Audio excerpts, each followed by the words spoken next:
অবস্থান কর্মসূচিতে কি বলছেন সাত কলেজের শিক্ষার্থীরা, বিস্তারিত জানাবেন।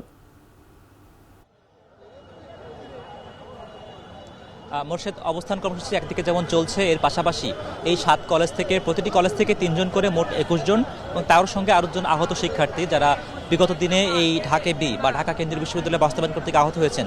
এমন মোট 23 জন শিক্ষার্থী তারা এই মুহূর্তে তারা শিক্ষা ভবনে গিয়ে সেখানে তারা বৈঠকে বসেছেন এই আজকের দাবি দেওয়া নিয়েই।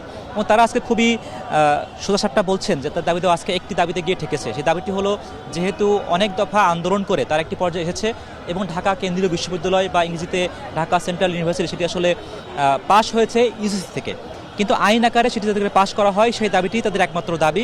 এবং এই দাবির প্রেক্ষিতেই তারা আজকে সকাল 11টা থেকেই মূলত এই শিক্ষা ভবন মোড়ে অবস্থান নিয়েছেন। এবং যেটি আমি আগের বুলেটিনে বলছিলাম যে এখানে অবস্থান নেওয়ার কারণেই মূলত এই শিক্ষা ভবন মোড় থেকে সচিবালয়গামী যে সড়ক, সেই সড়কে যানবাহন বন্ধ রয়েছে, চলাচল বন্ধ রয়েছে এবং বিকল্প সড়ক ব্যবহার করেই যারা পথচারী আছেন তারা সেই সড়ক দিয়ে চলাচল করছেন। এর পাশাপাশি এখানে আইন শৃঙ্খলা রক্ষাকারী বাহিনীও বেশ সতর্ক অবস্থানে আছে, জলকামান সহ পুলিশের অতিরিক্ত যে জনবল সেটিও এখানে নিয়োগ করা হয়েছে এবং তারা মূলত সেটিকে পরিস্থিতি যাতে নিয়ন্ত্রণে থাকে, কোনো সহিংসতার দিকে না যায় সেদিকে তারা নিয়ন্ত্রণের চেষ্টা করছেন। এবং যে 23 জন শিক্ষার্থী প্রতিনিধি তারা এই মুহূর্তে শিক্ষা ভবনে অবস্থান করছেন, তারা সেখান থেকে কোনো বৈঠকে আশ্বস্ত হয়ে যদি ফিরে আসে তাহলে তারা আজকের এই আন্দোলন এখানে সমাপ্ত ঘোষণা করবেন, আর তা না হলে তারা এখানে পরবর্তী আন্দোলনের ঘোষণাটি দেবেন বলে আমরা জানতে পেরেছি। এবং তারও আগে থেকে যেটি বলতে হয়, আজ সকালেও কিন্তু ঢাকা কলেজ প্রাঙ্গণে দেখেছি এই বিশ্ববিদ্যালয়ে বাস্তবায়ন হওয়া না হওয়া এই দুটি পক্ষ নিয়ে কিন্তু পাল্টাপাল্টি হাতাহাতি ঘটনাও ঘটেছে।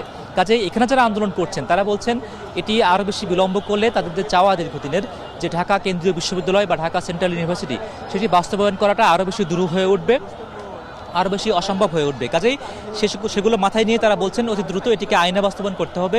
এবং গতকাল শিক্ষা মন্ত্রণালয় থেকে তারা বলেছিল যে আসলে মোট 6,000 মন্তব্য পাওয়া গিয়েছে এই বিশ্ববিদ্যালয়ের বাস্তবায়ন নিয়ে। কাজেই সেই 6,000 মন্তব্য থেকে বাছাই করে সেখান থেকে পরামর্শগুলো গ্রহণ করে কীভাবে বিশ্ববিদ্যালয় করা যায় সে বিষয়ে তারাও সজাগ রয়েছেন। কাজেই এই দুই পক্ষ নিয়ে মূলত আজকের এই অবস্থান কর্মসূচি চলছে। পরবর্তী বুলেটিনের চেষ্টা করব এখানকার কর্মসূচির পরবর্তী খবর আমরা জানতে পারলে। মোর্শেদ। সাত কলেজের শিক্ষার্থীদের অবস্থান কর্মসূচির সবশেষে জানাচ্ছিলেন সহকর্মী হোসেন জাইদ।